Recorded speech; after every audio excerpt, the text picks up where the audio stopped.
Buenos días. Si os parece, empezamos para no retrasar mucho el acto. Bueno, lo primero es daros las gracias. Vemos que hay ya muchas caras que repetís.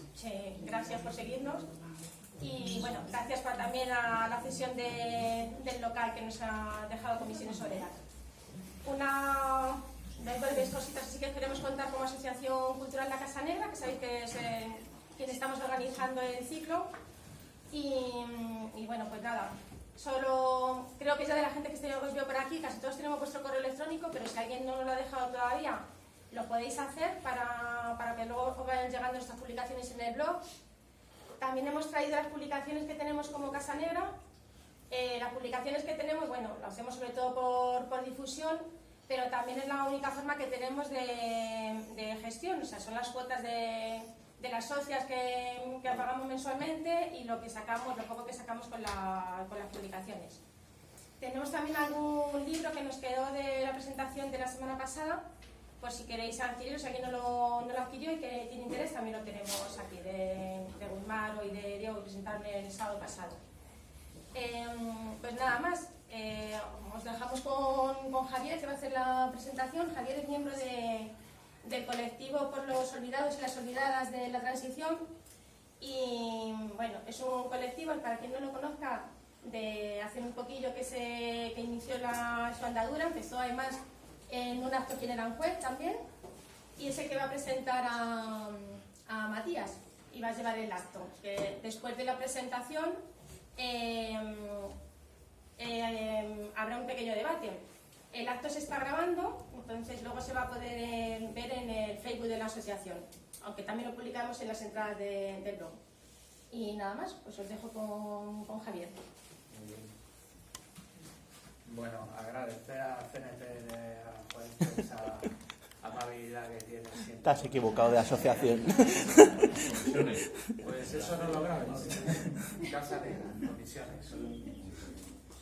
Agradecer a comisiones y a CNP también.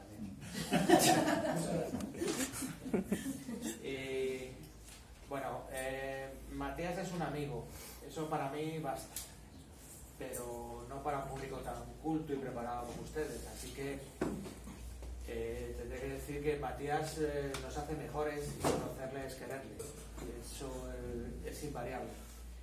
Es doctor en antropología, pronto será doctor en historia contemporánea, profesor de antropología, profesor de audición y lenguaje, bueno, es un intelectual total. Qué suerte tienen sus alumnos. Es un investigador social con un fuerte compromiso político que le enfrenta con frecuencia al poder y al sistema. Miembro del Frente Antiimperialista Internacionalista, de la Asociación por la Memoria Histórica de Cuenca, Asociación por los Olvidados de la Transición y la asociación Todos los niños robados son también mis niños. Joder, qué lema, qué título. ¿Cómo no vas a estar de acuerdo con eso? Se me olvidará algún sitio donde no esté Matías, si es que hay algún sitio donde no esté. Es consciente, Matías, y le cito a él, del peligro que supone poner en evidencia la denominada transición como elemento que emana del franquismo y administra la democracia. El franquismo, con la participación intelectual y material de la Iglesia Católica Española, se apropió de bebés en clínicas, hospitales y maternidades de España desde los años 40 hasta finales de los años 90. Se trata de crímenes de lesa humanidad. Durante la transición se ha vendido el relato de que una vez muerto Franco, el Estado se desligó del robo de bebés pasando a ser un delito mafioso con un propósito económico. Qué gran mentira. Las estructuras, los perpetradores no variaron en absoluto. Si los crímenes de lesa humanidad hubieran concluido durante la transición, ya habría un relato veraz, una legislación acorde con lo sucedido, pero ese maldito periodo todo lo envilece. Fue una historia de soledad, olvido y desesperación. Y cito a Pierpaolo Pasolini, el director de cine y sobre todo un extraordinario poeta. No soy apolítico y no estimo especialmente lo que se denomina hipócritamente posición independiente. Sí soy independiente, lo soy con rabia, dolor y humillación. No me caracteriza ser apolítico ni tampoco independiente, me caracteriza la soledad. Matías, que Dios reparta su tiempo.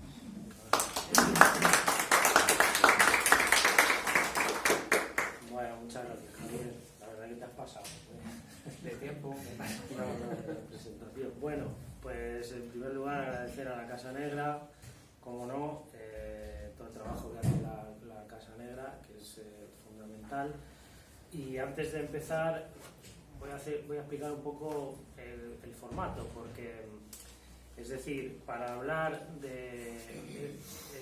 desde una perspectiva local, pues bueno, tengo que dedicar un tiempo a Aranjuez concretamente, pero no puedo hablar solamente de Aranjuez sin explicar el contexto más amplio en el que se encuentra Aranjuez. Entonces, eso me va a llevar un poquito más de tiempo. Yo pensaba hacer algo de media hora, no más, para no enrollarme demasiado, pero quizás nos demoraremos un poquito más. Antes de nada, lo que ha dicho Javier, pues aquí pues vamos a cuestionar el relato del negocio de los bebés robados, que es un relato del tardofranquismo y de la transición, es el discurso oficial, digamos, respecto a esa época. Y evidentemente hablo en nombre de la asociación Todos los niños robados son también mis niños, fundada por la familia Luque Delgado, que busca un hermano en la actualidad. Antes de empezar voy a leer un pequeño texto que yo creo que lo vamos a leer en cada charla que demos desde la asociación, que yo creo que es importante para dejar clara por lo menos mi perspectiva política, digamos.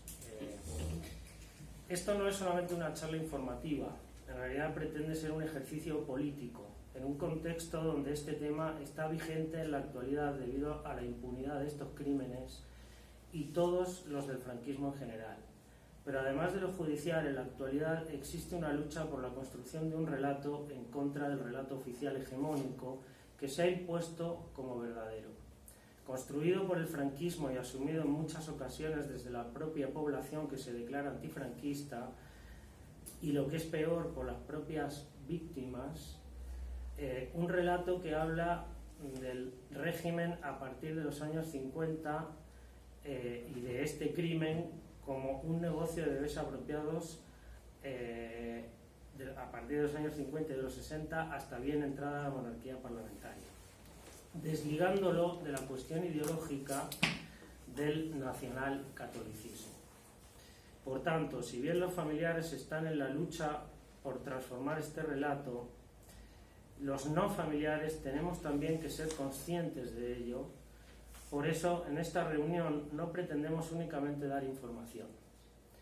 Buscamos, en la medida de nuestras posibilidades, el compromiso y la solidaridad contra la impunidad de los crímenes franquistas. No podemos caer en la domesticación de la lucha social que ha reducido el análisis crítico para formar estrellas de YouTube y no para la organización política de los dominados, mercantilizando así el conocimiento. Lo que proponemos es una colectivización del conocimiento, darle una función política que sirva a la comunidad y, en este caso, a las familias damnificadas por la dictadura. Bueno, dicho esto, voy a empezar un poco definiendo qué son los bebés robados. Hay un concepto, hay una idea instalada de los bebés robados. A mí, yo prefiero decir bebés apropiados o extraídos por el Estado, pero digamos el lenguaje popular cotidiano ha instalado el concepto de bebés robados. Bebés robados no son solamente bebés que nacieron en hospitales, casas cunas, maternidades a lo largo y ancho del Estado y que fueron vendidos o dados a otras familias consideradas de bien, entre comillas, como digo, hasta bien entrada la monarquía parlamentaria, sino que también entran bajo este concepto pues niños perdidos, niños y niñas desaparecidas, refugiados y refugiadas, niños enviados a instituciones del Estado que fueron sustraídos de sus familias de forma sin el consentimiento familiar y que nunca más volvieron a saber de ellos, o niños muertos en cárceles o en distintas instituciones del Estado, pues que sus familias tampoco saben qué ha salido de ellos, y por supuesto pues niños sustraídos en hospitales, casas cunas, maternidades hasta bien entrada la monarquía parlamentaria. Todo esto entraría bajo la idea de bebés robados. Por eso, aunque no sea santo de mi devoción, la investigación del juez Garzón, en el auto del 2008, lo cual le costó el puesto de trabajo en este país, contabiliza 30.000 niños que estuvieron bajo la gestión del Estado y la administración del Estado hasta los años 50. A partir de los años 50 no sabemos, no hay una cifra oficial de la cantidad de niños robados que pueda haber hasta la actualidad. Hay una cifra que circula por ahí que habla de 300.000. Nuestra asociación no considera esa cifra, pues no la aceptamos, digamos, no la asumimos por el hecho de que no hay una fuente, digamos, no hemos encontrado una fuente de donde pueda salir esa cifra.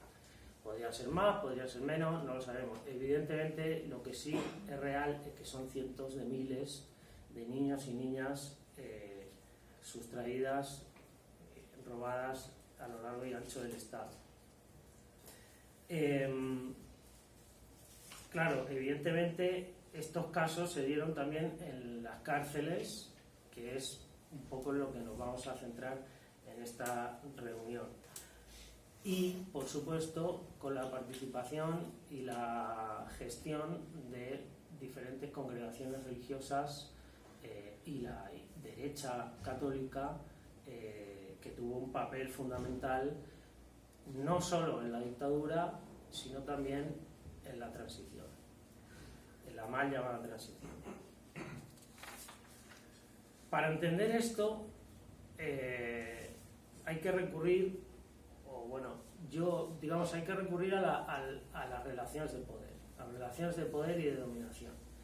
Es decir, a mí me sirvió para entender esas relaciones de poder y de dominación, que son históricas, digamos, no son de un momento concreto, solamente el franquismo, sino que tiene que ver con un proceso histórico, pues a la idea de la biopolítica del franquismo. La biopolítica es un concepto que se le adjudica a Michel Foucault, aunque otros autores no occidentales con anterioridad ya decían cosas parecidas, y que tiene que ver con técnicas de domesticación de la población, con técnicas de conducción de conductas, de generar ciertas subjetividades políticas en la población para legitimar un orden. Es decir, generar maneras de ver el mundo y de entender el mundo que legitimen ese orden. Estos procesos que son muy analizados dentro de la antropología y de las sociales en general respecto al poder, no son procesos que tengan que ver solamente con el fascismo, sino que también tienen que ver con el Estado moderno, con los procesos coloniales y evidentemente el proceso imperialista. Es decir, son elementos disciplinatorios del gobierno, maneras de gobernar y de administrar sobre la vida y los cuerpos de las personas, y formas de construir al sujeto.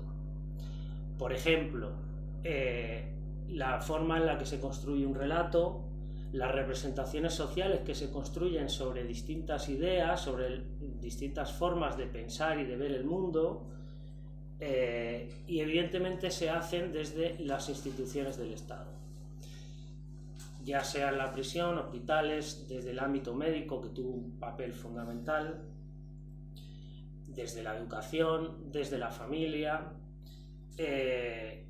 Todo esto se articula con el Estado moderno. Es decir, la familia nuclear es un pilar del Estado, del Estado moderno y de las democracias liberales. La diferencia está en que estos métodos de disciplinamiento de la población durante el franquismo,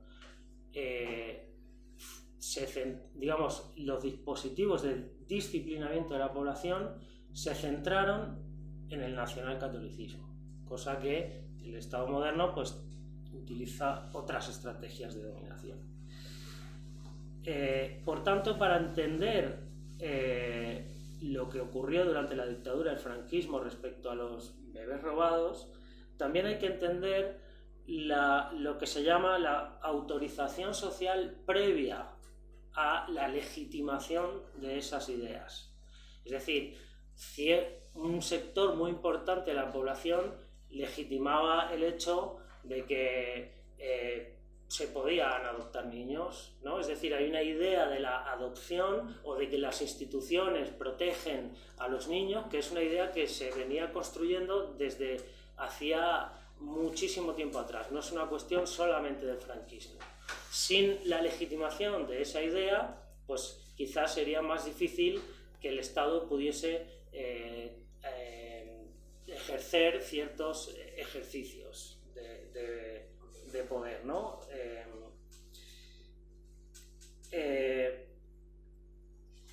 La autorización social previa, que es un poco lo que está ocurriendo hoy, en la actualidad. Es decir, para legitimar un partido fascista, pues hay todo un discurso autoritario anterior que ha permitido que el día de hoy emerja un partido fascista y que se vea como algo natural. Es decir, en los años 90 quizás era más complicado hablar de aceptar públicamente la tortura, por ejemplo, como hizo Donald Trump o varios presidentes.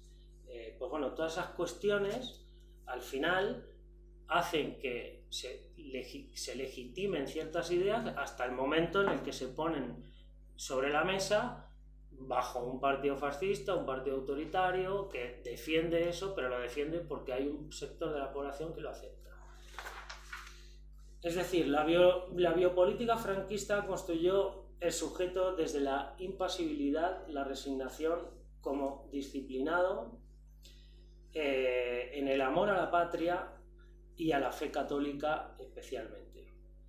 La familia y las mujeres pues fueron una pieza fundamental dentro de esa biopolítica y como he dicho antes, pues la familia nuclear y la heterosexualidad pues también, ¿no?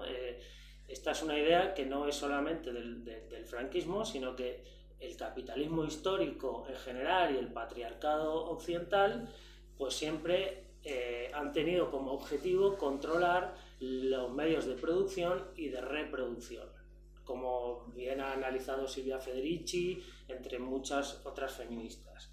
Pues el franquismo un poco se articula con ese proceso capitalista histórico, patriarcal, pero utilizando el nacionalcatolicismo como método de disciplinamiento de la población. El encarcelamiento masivo pues también tenía una función importante dentro de ese disciplinamiento de la población, no solo como castigo, sino también como educativo.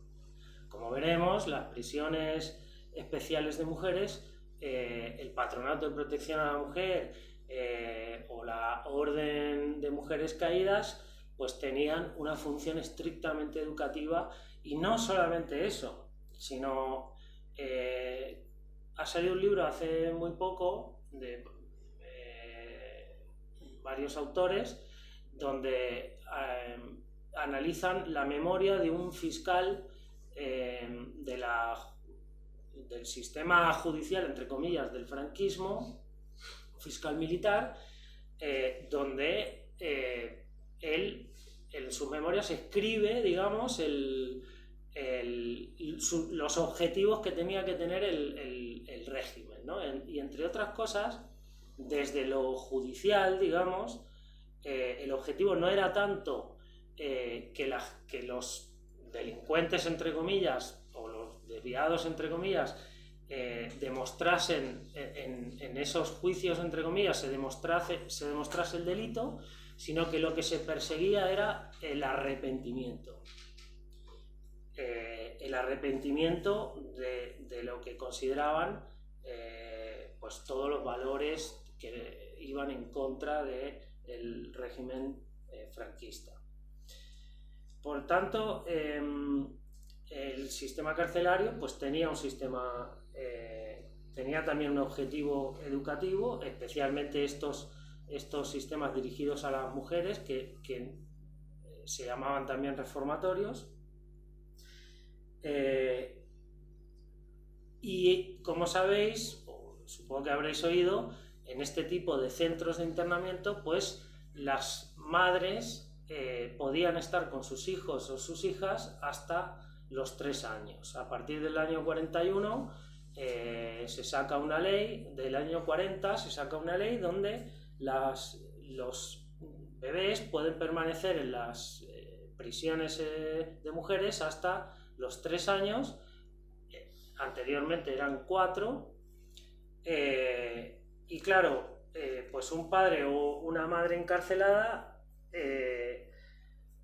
además, digamos, los niños que quedaban fuera, tanto los que quedaban dentro como los que quedaban fuera, con un padre o una madre encarcelada, pues evidentemente dejaban a cientos de miles de niños y niñas desamparadas. Por tanto, a muchas familias no les quedaba otra, inclusive a las madres que estaban dentro de internas, digamos, no les quedaba otra que recurrir, digamos, a los servicios, la caridad del Estado, del régimen. Hay muchísimos casos donde son las propias familias las que entregan a su hija al patronato de protección a la mujer, porque pensaban que, digamos, las situaciones de pobreza extrema, o una madre sola con varios hijos o hijas, pues pensaban que entregándolos a las administraciones del Estado pues iban a estar mejor. O bueno, eso también ocurría, ¿no? Entonces, a partir del año 41 se crea una situación donde se persigue moldear a los hijos de las internas, centrándonos específicamente en las internas, porque es de lo que vamos a hablar respecto a Aranjuez.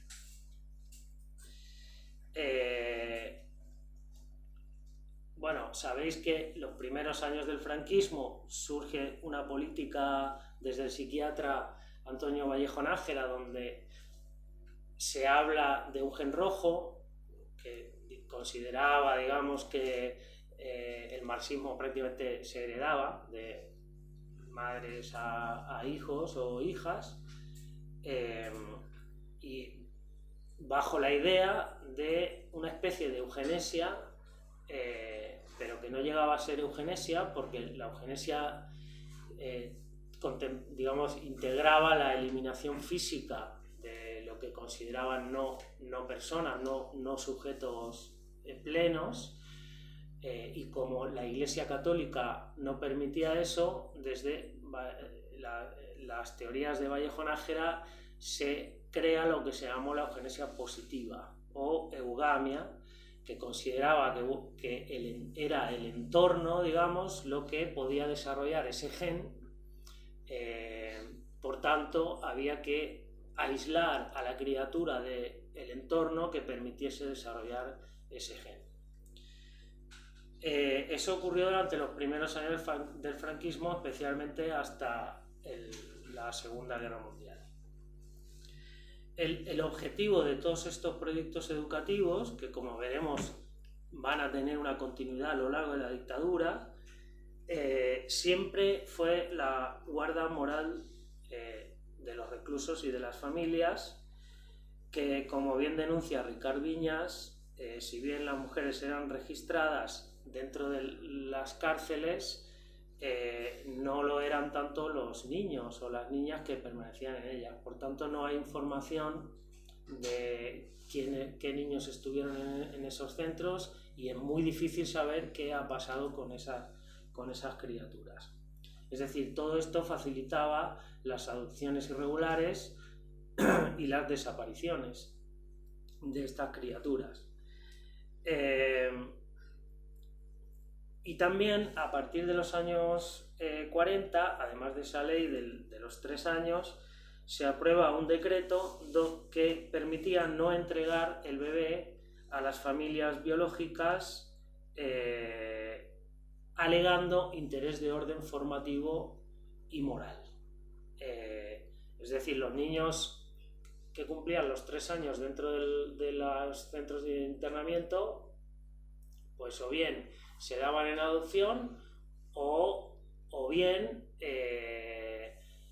algunos se continuaban con su familia, o bien se derivaban a instituciones del Estado, pues como colegios religiosos, reformatorios, en fin, distintas instituciones del Estado que administraba todo ese sector de la población. Y es recién en el año 58, después de la Segunda Guerra Mundial, donde va a haber pequeñas reformas respecto a este tipo de prácticas concretas del Estado. Es decir, reformas que no se van a producir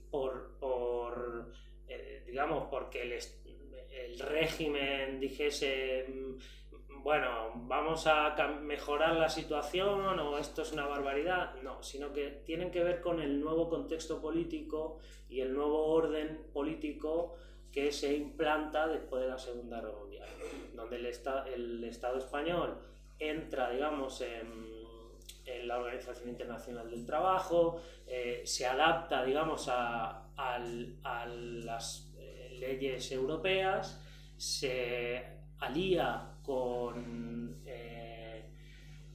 Estados Unidos, deja entrar,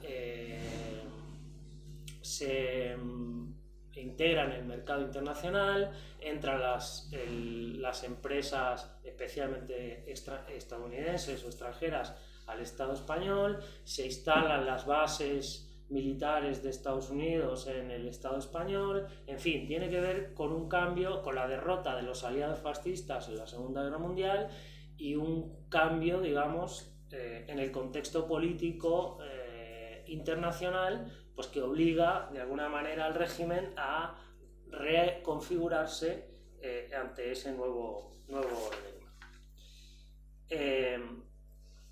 Dentro del contexto del disciplinamiento, volvemos a los años 40, surgen 2 mecanismos de vigilancia y encierro fundamentales, como he dicho. El Patronato de Protección a la Mujer, que va a funcionar hasta mediados de los años 80, dependiente del Ministerio de Justicia, que en un principio se dedicaría más a una actividad de corte más preventivo y asistencial, y por otro lado la obra de redención de mujeres caídas, que esto es lo que nos interesa para Aranjuez, destinada especialmente a trabajadoras sexuales que eran consideradas desviadas, y que va a funcionar hasta 1956 y va a tener la función enfocada principalmente a la reeducación moral y la cura sanitaria de las mujeres extraviadas, entre comillas.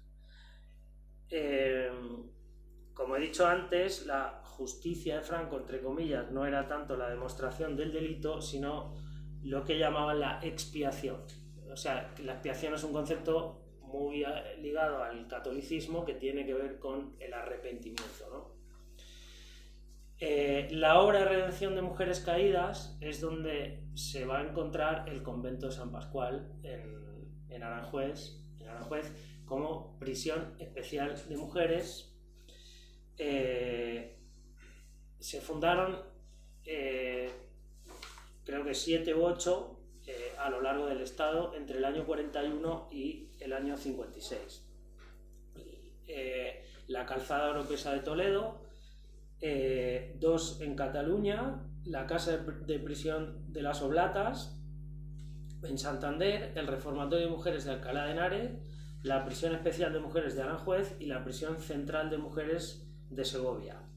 Todas estas dentro de la obra de redención de las mujeres caídas, con el objetivo ese reeducativo y funcionaron entre el año 41 y 56. No todas funcionaron durante ese periodo. Por ejemplo, la de Aranjuez funcionó entre el 41 y el 54, pero la última que se cerró, digamos, fue en el año 56. El ingreso a estos establecimientos tenía un carácter gubernativo, es decir, no existía un mandato judicial, por tanto no había a nadie a quien apelar, es decir, era el Estado quien consideraba que estas mujeres eran desviadas y que, bueno, tenían que cumplir con un proyecto educativo, digamos, para reintegrarse en la sociedad o una cosa así, y por tanto eran derivadas a estos centros, y por eso el periodo, digamos, de estancia no podía pasar de 2 años. Luego se redujo a un año. La obra de redención de mujeres caídas fue lo que funcionó, como he dicho, en el convento de San Pascual entre el 41 y el 54. Una de las dificultades de la prisión de Aranjuez, al igual que en la Calzada de Toledo, fue la dificultad de atender a las recluidas que estaban en periodo de gestación, porque no podían tener una debida asistencia en esa situación. Incluso hay documentos donde se muestra que desde la dirección de la prisión se pedía que se trasladasen estas mujeres a alguna clase de maternidad. Enfrente del convento San Pascual estaba el hospital de San Carlos, que ahí había una maternidad. Habría que investigar qué ocurrió en esa maternidad. Es un dato importante, digamos, pues en el que estamos investigando junto con la Casa Negra, y sería muy interesante, pues, que la gente del pueblo, digamos, gente que vive aquí y que conoce bien lo que ocurrió aquí, pues quizás nos pueda dar algún dato. El reformatorio o prisión especial de mujeres de Aranjuez se sabe que tenía 505 internas en el año 47, 511 en el año 48, 29 niños en el año 47 y 16 en el año 48.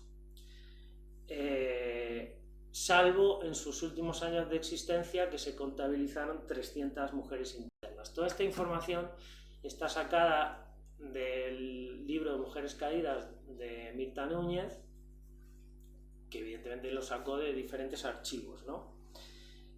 También hay un documento que habla de 20 niños que fueron trasladados de la Calzada de Toledo a Aranjuez y que fueron bautizados según llegar a la prisión especial de mujeres. Además, en el año 40 se abre la redención de penas a madres lactantes.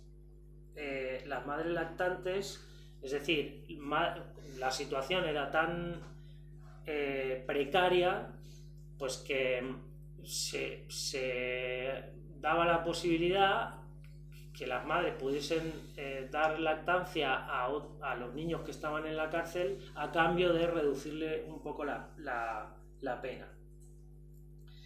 En el caso de Aranjuez hay un documento que se muestra que desde la dirección de la prisión se reconoce que aún sin las condiciones higiénicas dadas para hacer este ejercicio con las madres lactantes, que aún sin las condiciones higiénicas se podría habilitar igual.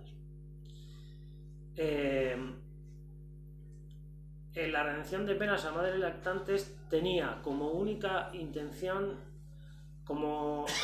lograr la regeneración física y moral para devolverla a la sociedad, a la madre, según oficialmente, digamos, se declaraba con la única intención de lograr la regeneración física y moral para devolverla a la sociedad sana de cuerpo y espíritu, y que la madre pueda llenar su sagrado cometido, que sería la maternidad. así es como se justificaba, digamos, la redención de penas de madres lactantes.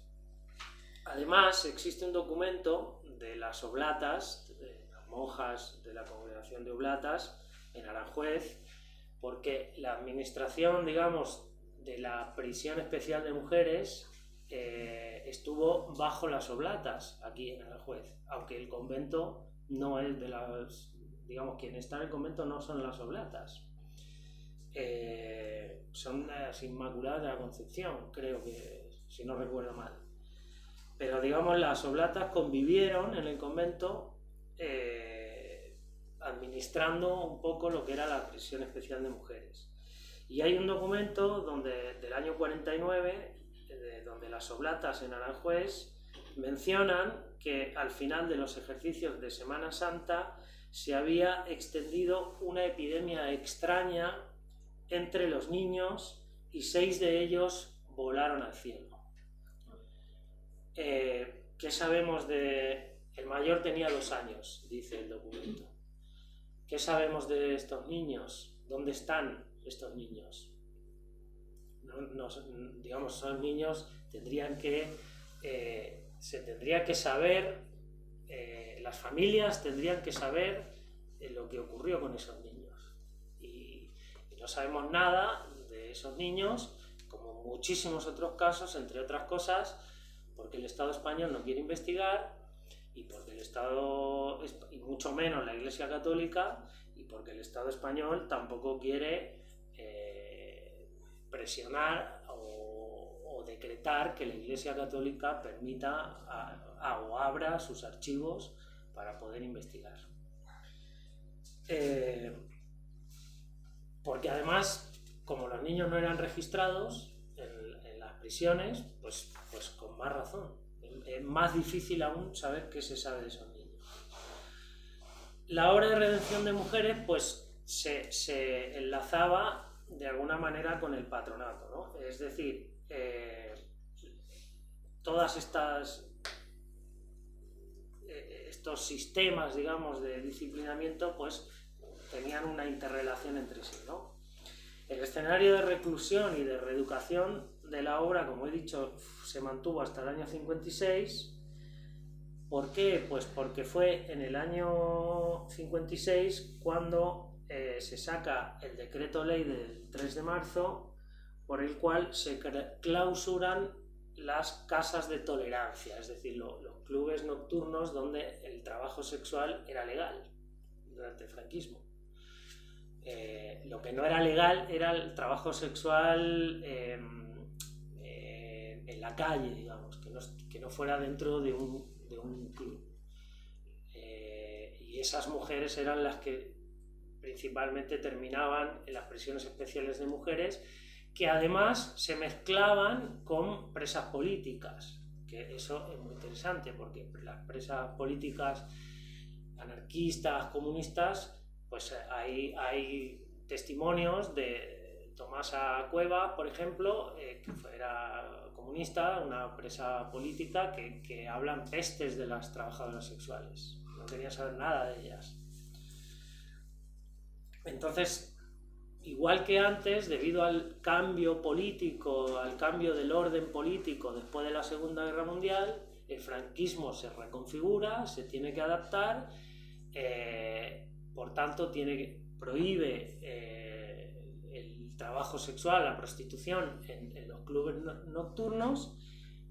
Ya no tenía sentido la obra de redención de Mujeres Caídas, que estaba dirigida especialmente a las trabajadoras sexuales.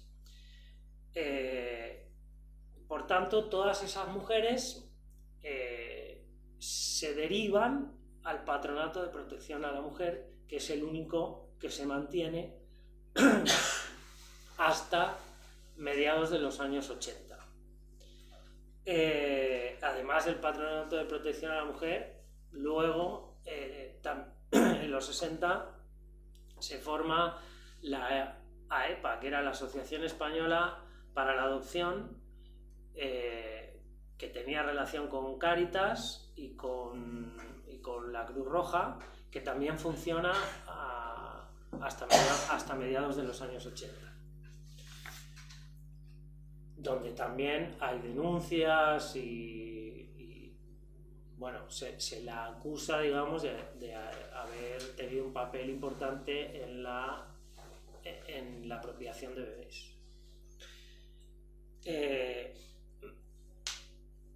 Después de los 3 años, los niños que estaban en las prisiones, volviendo a la prisión especial de mujeres, pues como he dicho antes, eran derivados a distintas instituciones del Estado, entre otras a los 57 colegios religiosos que había en el Estado, con el objetivo de desvincular al niño de toda experiencia familiar o moral no oficial, es decir, no católica.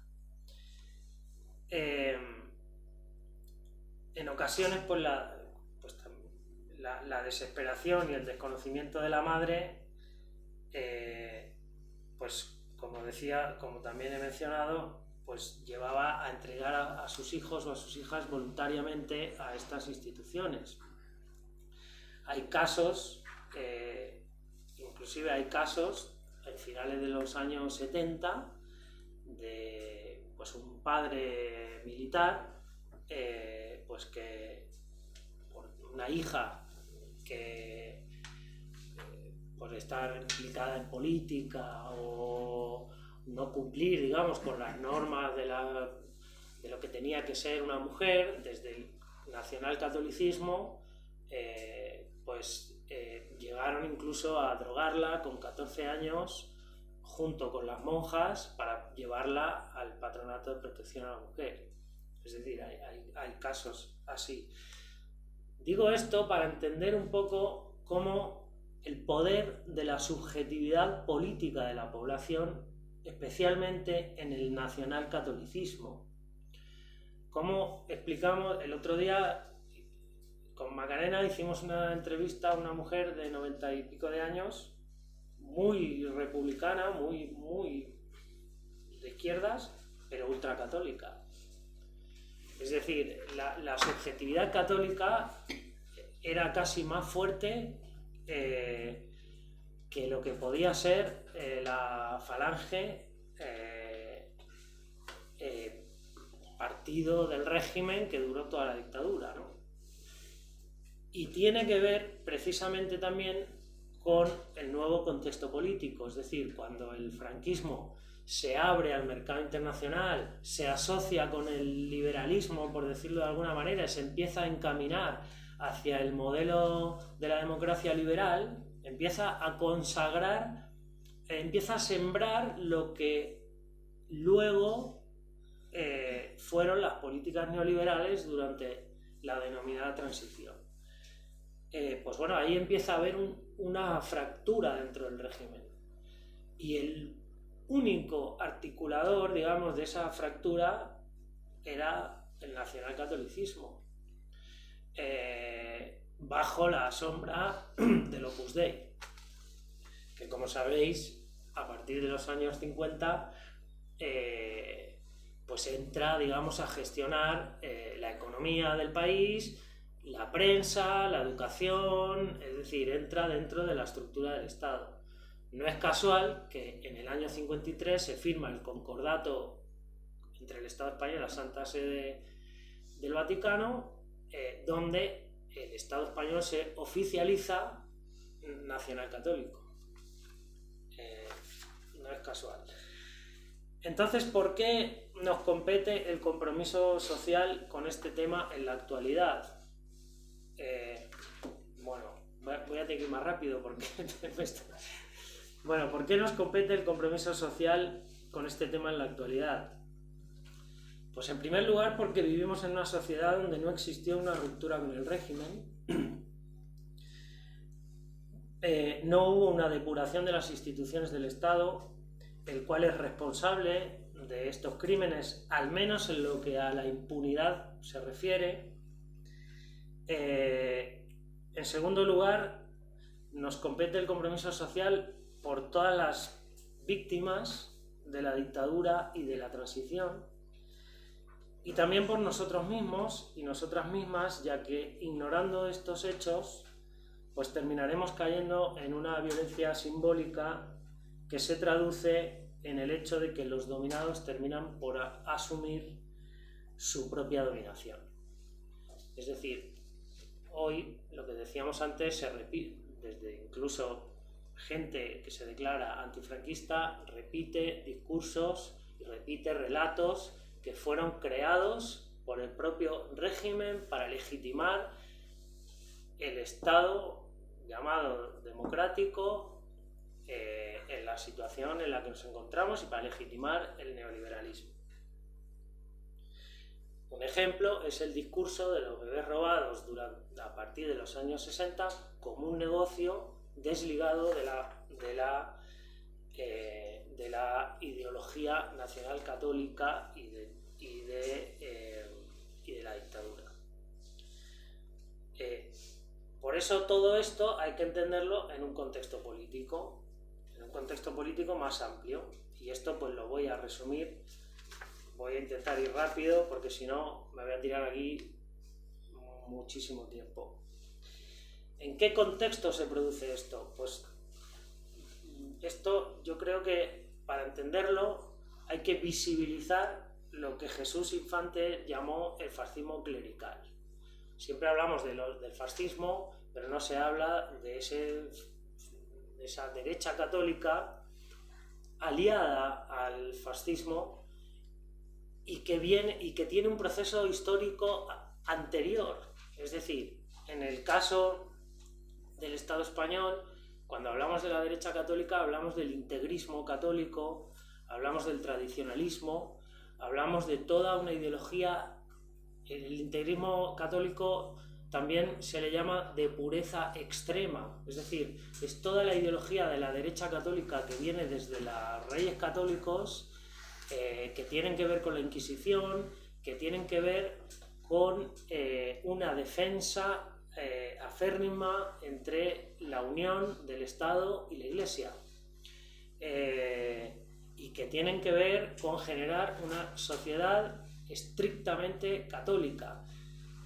Ese proceso integrista que se dio en varios países de Europa, en el Estado español y en países especialmente católicos como Polonia, por ejemplo, tienen la particularidad de que se mantuvo ese autoritarismo integrista, se mantuvo de una manera estricta, a diferencia de otros países donde quizás el integrismo se abrió un poco a los valores de la Ilustración o a los valores de la Revolución Francesa, ¿no? Por eso el integrismo y el franquismo, el integrismo católico y el franquismo, tienen que ver con un odio a los valores de la Revolución Francesa. Es decir, no era solamente lo marxista, lo socialista, lo comunista, sino que todo lo que tuviese que ver con los valores de la Revolución Francesa y evidentemente de la República, pues entraban en el mismo paquete. Es decir, el integrismo tiene que ver con la defensa del viejo orden decimonónico del XIX, estado de orden no democrático y corporativo.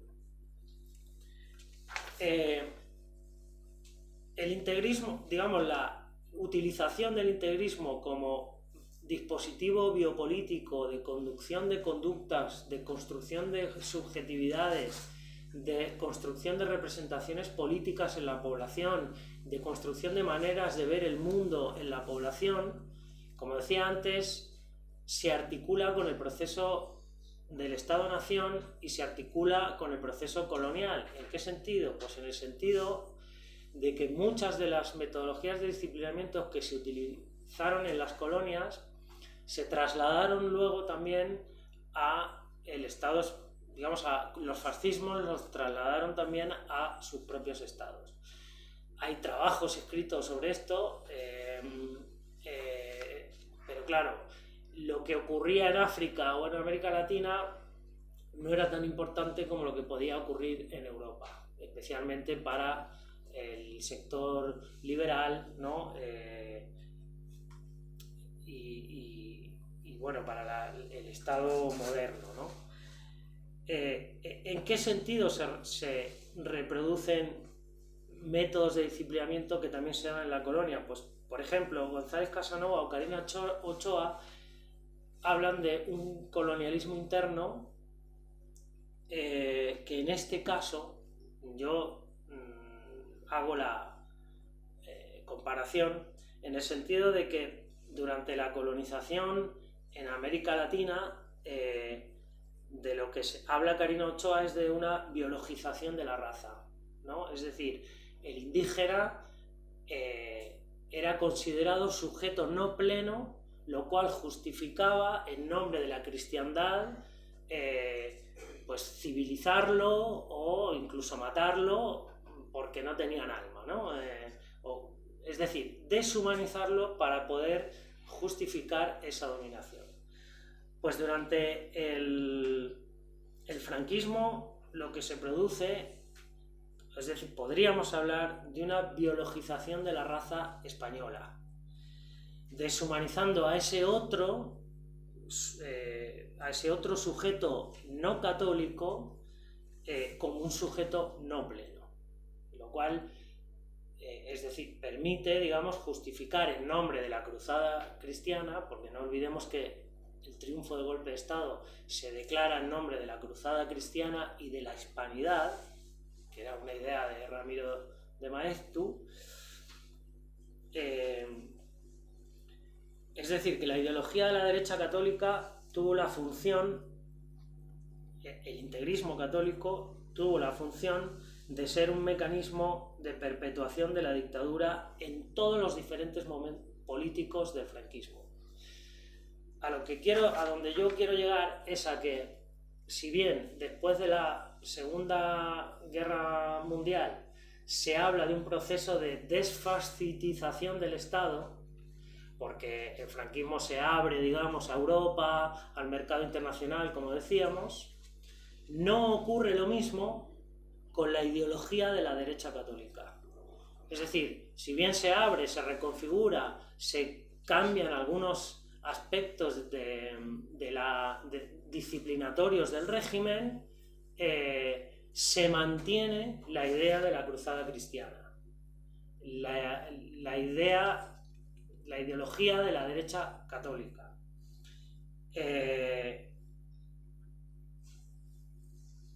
Voy a ir rápido porque si no me voy a enrollar muchísimo. Y se mantiene el disciplinamiento sobre la mujer. De hecho, el Patronato de Protección a la Mujer sufre una reconfiguración, cambia. Bueno, esa foto que vemos ahí es la Junta Nacional del Patronato.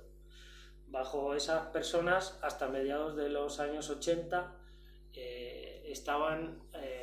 dependían pues, cientos de mujeres y de niños y niñas en el Estado español, que pertenecía al Ministerio de Justicia hasta mediados de los años 80. Entonces, es decir, si bien a partir después de la Segunda Guerra Mundial se comienza a construir un relato de paz social, entre comillas, en el franquismo, no en tanto desaparece la idea de la cruzada cristiana. Además, entra el Opus Dei integrista en el Estado y es el nacionalcatolicismo lo que articula todos los ámbitos, es decir, desde el trabajo, todas las instituciones educativas, la familia, continúa girando en torno al nacionalcatolicismo. Si vemos los programas, la psiquiatría, la pedagogía, si vemos todos los programas de la universidad, todos los programas educativos, veremos que giran en torno al nacionalcatolicismo. La psiquiatría, que tuvo un papel fundamental, primero con Vallejo Nájera hasta los 60, cuando muere, digamos, pero su auge fue hasta mediados de los 40 con la teoría de gen rojo. El sucesor de Vallejo Nájera, que fue López Ibor, continúa la psiquiatría bajo el nacionalcatolicismo,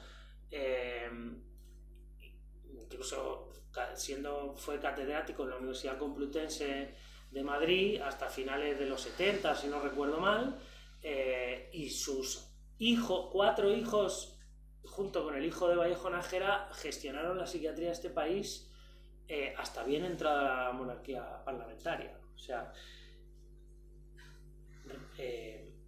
por lo menos la de López Ibor hasta los 80, estrictamente nacional católica.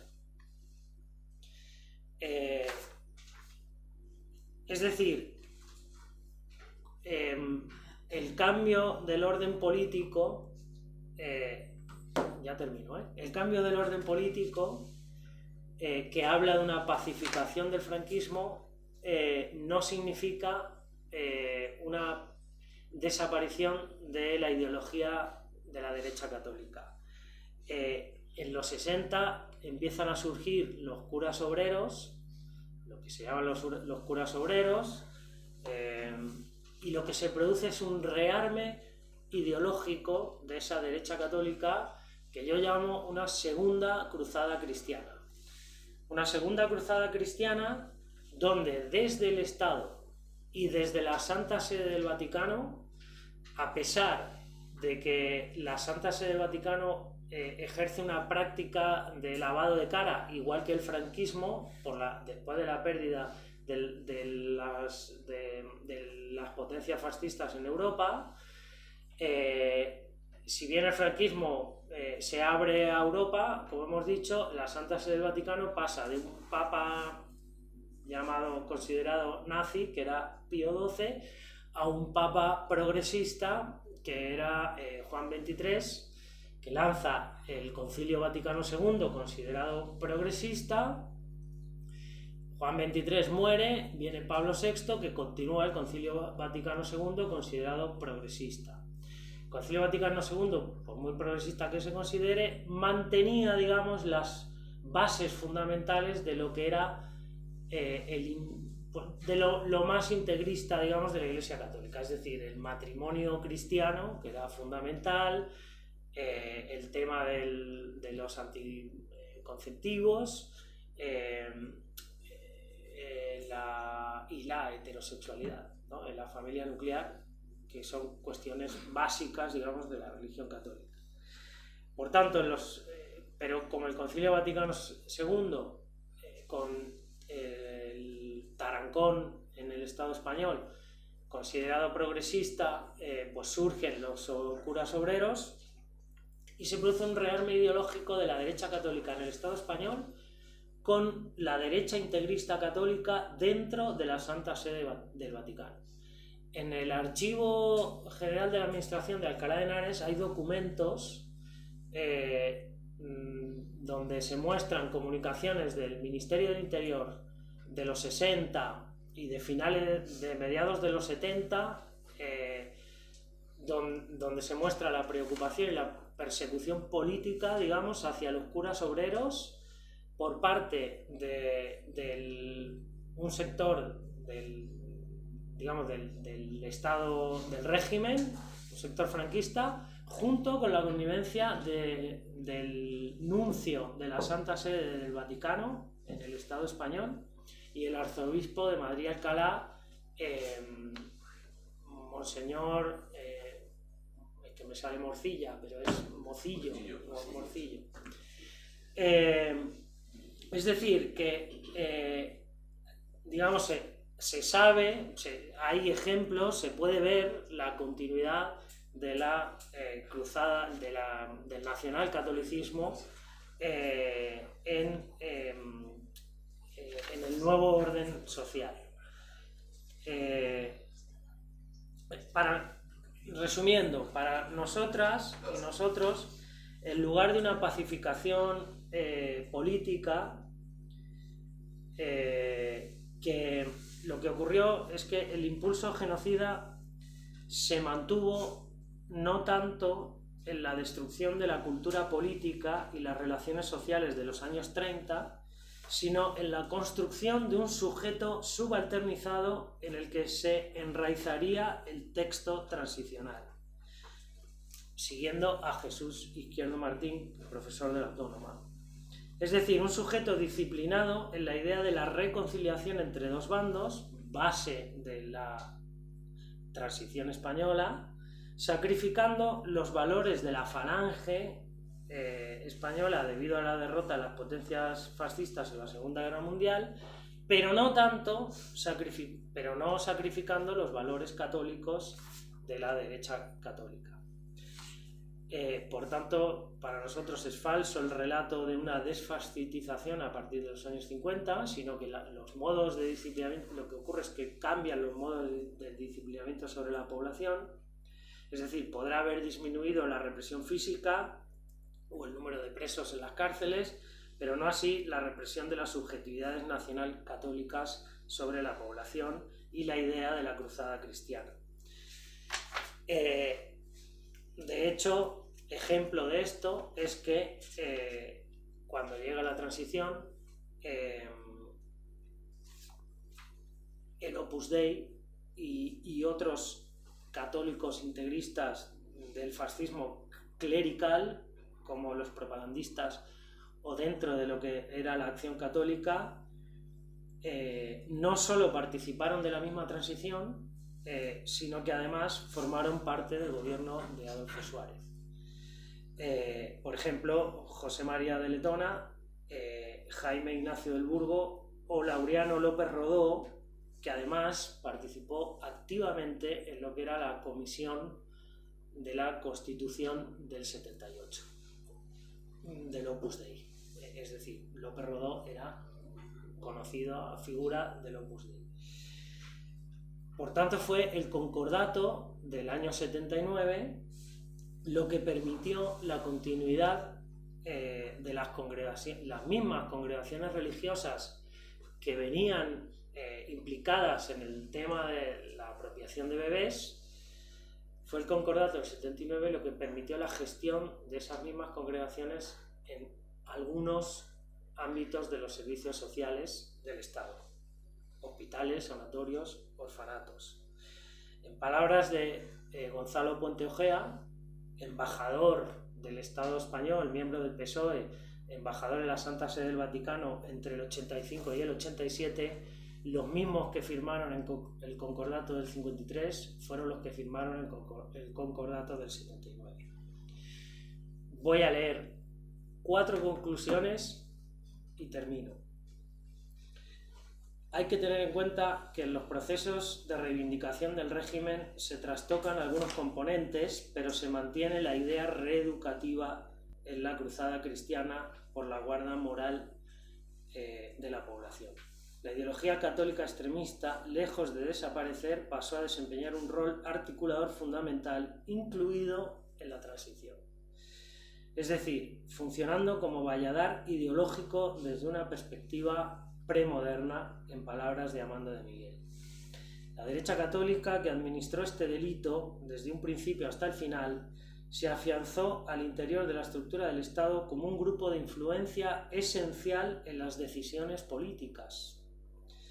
Por eso, asumir el discurso de un negocio de bebés robados en la transición es asumir el relato edificado por la misma dictadura que adopta una representación de sí misma como etapa necesaria de pacificación en la que se anclaría el relato transicional, como también hemos dicho que dijo Jesús Izquierdo Martín. En todo este contexto es donde hay que entender el caso de Aranjuez, la impunidad de sus crímenes, y que si el Estado no investiga, nos corresponde a nosotros hacerlo, porque los crímenes de lesa humanidad afectan a toda la humanidad. De ahí que no prescriban. Muchas gracias.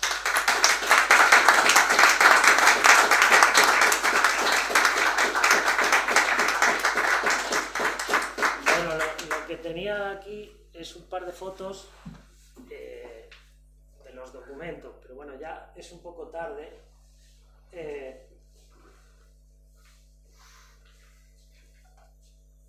A ver. Bueno, estos son documentos del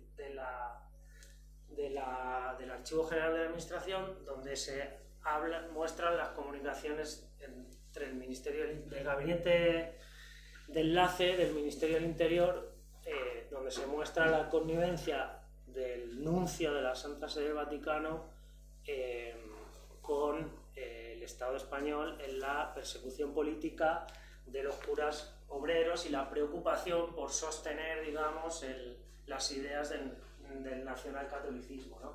Este concretamente habla de un